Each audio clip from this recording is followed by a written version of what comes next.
Amar minta tolong, minta bantuan. Bukan, dia itu kirim surat ke Pak Ustadz, ya, kirim surat ke Pak Ustadz menceritakan kronologisnya.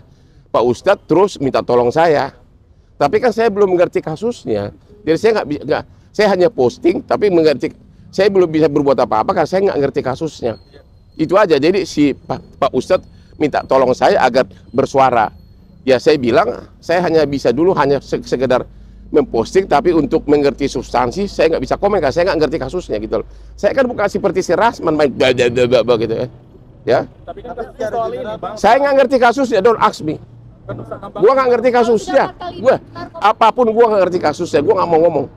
Tapi Ya, kayak gini dari ya gua nggak ngerti kasusnya. Apakah ada dasarnya? Apakah saya nggak tahu. Jadi don't ask me. dasarnya kan mengedarkan Saya nggak ngerti kasusnya. Jangan tanya gua gimana sih. Bang, tapi Hotman 911 akan membuka peluang untuk membantu. Saya belum tahu karena saya belum tahu. Makanya saya belum mengerti kasus. Makanya saya nggak bisa komen.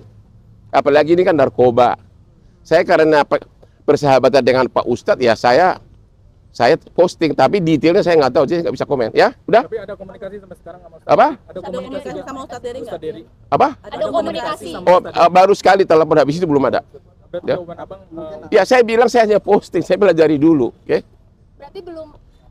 You ngerti nggak bahasa Indonesia sih? Ya. Kedepannya seperti apa ya? Ya udah ngerti, saya ngerti kalau no comment, oke? Ya, udah. Thank you. Apa kasih ke supir gua ya? Kasih ke supir gua lagi. Berarti no ya, Bang?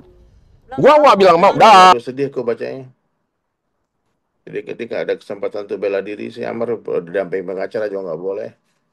Sementara yang periksa dia kan polsek semua waktu itu. Jadi dia bilang banyak kejanggalan lah bang.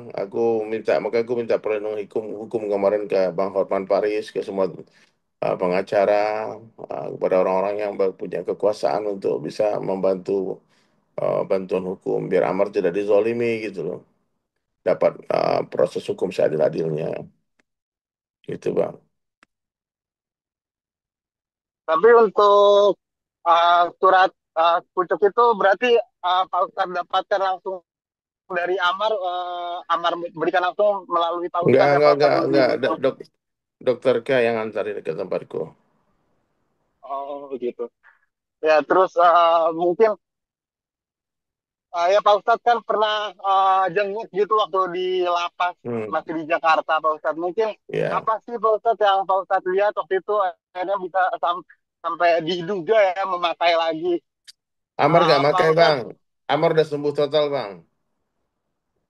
Itu kejadian bulan Januari. Dokter itu ceritakan setiap dia jenguk dia bawa tes PM tuh tes urin itu dia nggak pakai. Dia udah sholat 5 waktu. Dia udah siap-siap mau keluar bang. Tahu-tahu diuji seperti ini kan kasihan aja gitu. Kalau menurutku sih kalau dia bersalah ya hukum aja. Tapi kalau dia nggak bersalah, dia bukan pengedar, bandar, jangan di framing dia sebagai bandar dan itu kan jadi fitnah. Kita semua berdosa loh. Apalagi media-media yang memberitakan dia bandar, sementara dia bukan. Itu baru dugaan aja bang. Dari berita kepolisian juga dugaan kan. Kalau dia bukan bandar dan pengedar itu dari inti suratnya itu dia bukan bandar dan pengedar dan juga ada beberapa part yang mungkin sangat sensitif.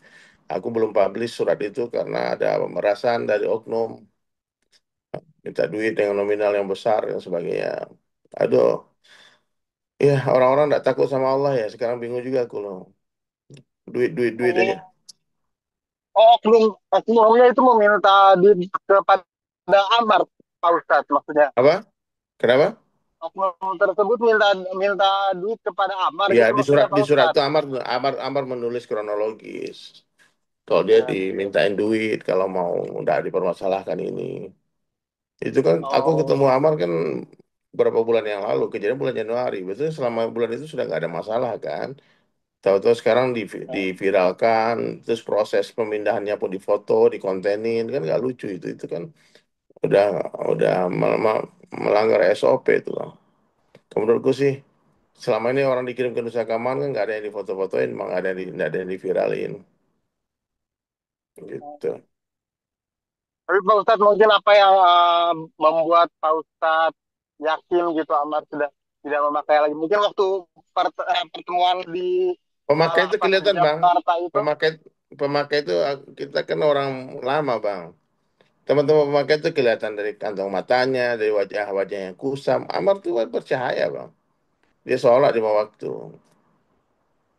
Dia nggak pakai lagi, dia benar-benar nggak pakai. Itu yang saya tahu aku waktu waktu di sana dicerita itu. Dia mau keluar Desember, Ustaz doakan gitu. Begitu. Mungkin apa sih mimpinya Amar Pak Ustadz setelah keluar dari di bulan Desember nanti Pak Ustadz berdasarkan curatannya kepada Pak Ustadz. Kenapa? Berdasarkan curhatan mungkin kepada Pak Ustadz dari Amar, apa sih mimpinya yang akan dia capai gitu setelah bebas bulan Desember sebelumnya Pak Ustadz? Dia mau fokus memperbaiki diri lah, Bang. Dia nggak mau jadi artis lagi, mau benar-benar mau fokus ikut dakwah. Jadi aku melihat gini, Bang, maksudnya entah apa kesalahan Amar ya, aku nggak tahu kesalahannya Amar ya. Ini masalah kecil. Kalau masalah besar kan yang memeriksa pasti yang gerebek pasti dari Mabes kan. Nah, minimal Polda lah. Ini kan cuma Polsek, Bang. Nah, dari Polsek kemudian beritanya jadi nasional sampai naik ke Nusa Kambangan. Sementara ponis belum kasus yang dugaan ini belum disidang. Terkesan terburu-buru, nggak tahu apa sih maksudnya gimana, dan perlakuannya dirantai kayak gitu. Aduh, aku sedih banget tuh. Aku tuh jujur sedih nggak tuh ngeliat, Bang. Kasihan, Bang. Mesti kalau pecandu itu bukan dihukum mati, Bang. Tapi direhabilitasi, diobati. Orang sakit tuh bukan dihukum mati, tapi diobati. Ya, kita bunuh penyakitnya bukan orangnya. Ya, apalagi dari kementerian sekarang kan sudah memfokuskan untuk orang-orang yang terlibat yang pemakai difokuskan untuk direhabilitasi bukan di penjara. Nih, ada berita ini, Kepala BNN ya bilang pecandu narkoba kini lebih difokuskan untuk direhab bukan di penjara. Nah, ini udah viral, Bang. Ini dari Komjen Pak Suyudi bilang seperti itu. Sementara udah keputusan sidang pengadilan tuh Ammar itu adalah seorang pecandu dulu ya, bukan dia di penjara bukan karena dia BD, Bang. Nah, mestinya kan dia di penjara. Kalau di penjara kan ketemu BD. Kan di dalam banyak orang-orang yang beredar alat itu bukan rahasia umum lagi. Alat barang-barang itu beredar di dalam tahanan kan. Nggak tahu apa orang penjara nggak tahu apa nggak gimana kan. Polisi nggak tahu apa gimana. Tapi yang jelas kalau pemakai masuk penjara, Bang, dikasih barang gratis di dalam sama sama orang-orang jahat itu. Gitu aja, Bang. Kalau menurutku sih Amar perlu dibantu, perlu didoakan, diberikan keadilan, proses hukum yang didampingi pengacara. Kemarin dia tidak boleh didampingi pengacara, Bang. Amar itu tiba-tiba tidak diberitahu pengacara, nggak diberitahu keluarga, santai ke tiba-tiba udah di Nusa Kambangan, Bang. Agak lain, Bang, agak lain. Itu aja sih. Jadi walaupun netizen kayaknya udah kesel banget gitu sampai 4 kali gitu, tapi sebenarnya Amar masih bisa dikasih kesempatan lagi ya Pak Ustadz Nggak yang ada di Bang. masyarakat.